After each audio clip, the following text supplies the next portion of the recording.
ఏమి చిత్రాలు, ఏం మాయలు, ఏమి వింతలు జరుగుతున్నాయి నేనున్న కొల్లారిలో.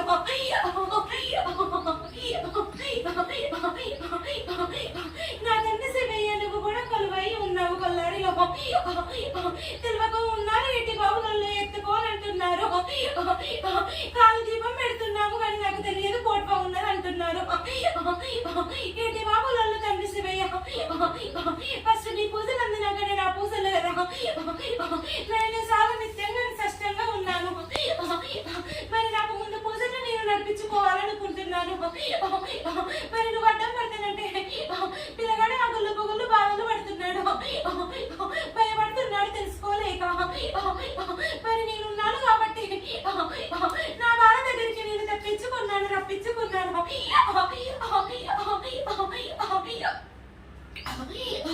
అందుకే దారి పట్టించినాను నాయన నేను ఇక్కడికి. తండ్రి శివయ్య ఉన్నాడు ఇంట్లో. తండ్రి శివయ్యకి ఎన్నేళ్ల పొద్దు నుంచి అయినా కానీ మీరు ఆత్మగల్లగా మీరు పూజలు చేయలేదు. చేసిందైతే ఒక రేణుక ఎల్లమ్మకు చేసిర్రు, కానీ తండ్రిని కాదని ఎల్లమ్మని అయితే ఎత్తుకుంటే తర్వాత వాళ్ళ తండ్రి నిన్ను జుట్టుబట్టి నలకేసి ఇసుకొడతాడు. తండ్రి శివయ్య, ఒక రోజు పొద్దున్న సోమవారం పొద్దున నువ్వు పోయి వెమ్లవాడకు పోయి నీ పేరు మీద తండ్రికి దండం పెట్టుకొని దేవుడొచ్చే ఏ అమ్మకైనా నువ్వు పెళ్ళి ఏపియాలి నాయన. ఏపిచ్చినాక రేణుక ఎల్లమ్మను నువ్వు ఎత్తుకోవాల్సి వస్తుంది. కొల్లారిలో నీకు కొలవై ఉన్నది, ఇంట్లో కూర్చుంటాను అంటుంది.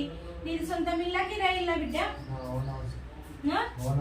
మరి ఎన్నేళ్ల నుంచి చేస్తున్నావు నువ్వు పూజలు రేణుక ఎల్లమ్మకు?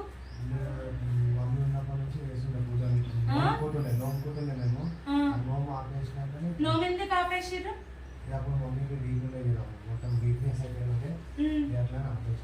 ఆపేస్తే మళ్ళీ చేయొద్దని చెప్పిర్రా? మరి ఎందుకు ఆపేసిర్రు? మళ్ళీ సంవత్సరానికి సున్నాలు వేసుకొని చేసుకోవాలా వద్దా? మరి ఎందుకు ఆపేసిర్రు? ఎన్నేళ్ళు అవుతుంది?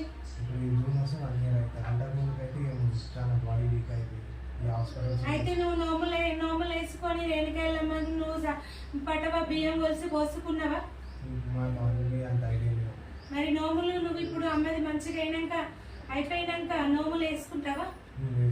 నోములు వేసుకొని మరి రేణుకాయలమ్మ ఉన్నదో లేదో నువ్వు అన్న అయిపోయినాక ఒక్కొక్క పటవ తీసుకొని 5 గుడకల బియ్యం ఇట్లా సీగ తీసి పటవల పోసి జాకెట్ ముక్క పోసి